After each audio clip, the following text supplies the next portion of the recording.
And this theory explains that every person has three critical, innate psychological needs. Autonomy, the feeling that you control your own life and choices, that you're the author of your own actions, basically freedom. Competence, the belief that you're skilled, effective, and capable in areas that are meaningful to you, and it's a feeling of mastery, feeling like you know something, that you're good at something. And lastly, a feeling of relatedness, that you are connected to, cared for, and genuinely understood by others. And according to this theory, guys, if any of these fundamental needs are severely unmet or threatened over time, individuals will experience intense psychological turmoil, and this can lead to them take extreme actions, even seemingly irrational or even harmful to oneself or to others. And guys, this is precisely what happened to Vegeta. After settling down on Earth during those 7 years of peace, Vegeta felt increasingly trapped by a life he had not fully chosen. A life that felt alien to his core, to his warrior core, to his Saiyan core, and his sense of autonomy, his freedom, his control over his own path was slipping away, and he felt like a domesticated dog. He admitted as much in his raw confession to Goku, and I quote, he said, "I woke up one day to find that I had settled down, formed a family. I had even grown quite fond of them. Would you believe I almost started to think the earth was a nice place to live? Do you understand now, Kakarot? That's why I needed Babidi. That's why I needed Babidi to set me free by releasing the evil in my heart." And this is one of the deepest and the coldest lines of all TV history.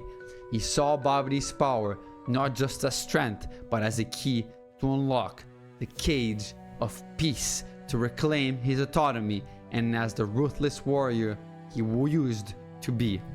But Vegeta's torment ran way deeper than this. His fundamental need for competence was intrinsically tied to being the elite Saiyan prince that he was, and this was severely wounded by being repeatedly surpassed by Goku, saved by Goku, living in his shadow, and it made Vegeta feeling inadequate, ineffective, and robbed of the very essence of his being. Strength and dominance erased, and he painfully revealed this insecurity to each one of us, guys. Because listen to what he said. "Every breath you take is an insult to my honor, Kakarot. Do you know how much it hurts that you have surpassed me in every way?" Majin Vegeta wasn't becoming a weak version of Vegeta or a villain version of Vegeta. From the perspective of the self-determination theory, it was Vegeta who was desperate, and he was tragically attempting to fulfill his fundamental psychological needs that we all have.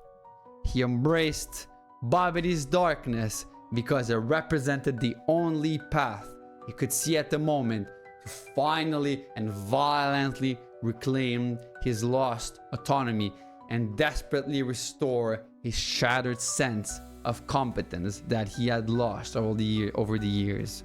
So if we see it through these lenses, Vegeta's decision becomes deeply and painfully human and more understandable. He was a proud warrior, fighting not just against Goku, but against the unbearable psychological anguish of losing who he fundamentally believed himself to be when his core needs felt utterly denied. So, when we peel back the layers and the crushing weight of humiliation detailed in his own words, being the injury that he felt to his psychic, the endless frustration of a goal being denied, our frustration, aggression, and a desperate cry for autonomy and competence laid bare by the self-determination theory that explained it away. Now imagine Vegeta ceases to be just a pawn of evil or a simple villain.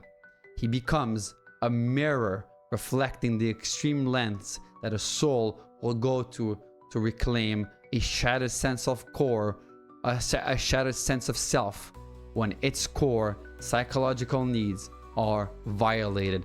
His choices, as horrific as they were and as bad as the consequences were, transforms from being a pure malice into something that we tragically understand, and it is a violent eruption against the unbearable pain of feeling powerless, inferior, and perpetually ignored. It was a desperate gambit to heal a deep wound and forcibly assert his agency upon a universe that seemed to constantly conspire and deny him.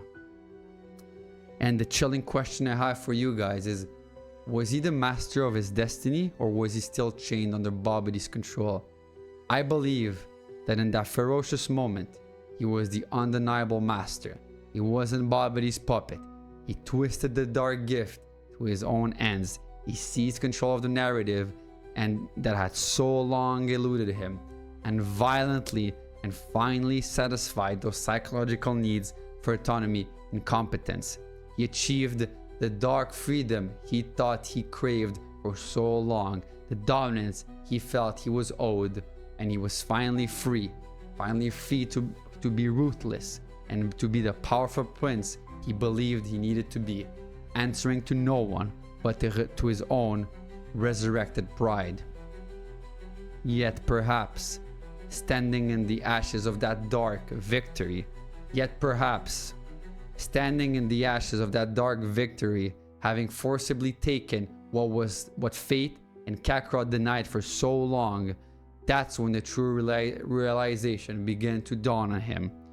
The mastery was undeniable in that instant, that the freedom was absolute by his own brutal definition. But, and just but, was the monster he unleashed truly the self he ultimately wanted?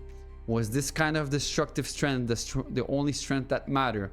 The freedom was real. It really was, guys.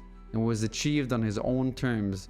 But maybe the very taste of it left a bittersweet taste on his mouth, and at the horrific cost was the unexpected catalyst and the grim lesson Vegeta needed to finally understand why that path, that specific form of mastery, could never truly satisfy him, the complex warrior, the father, the man he was finally becoming.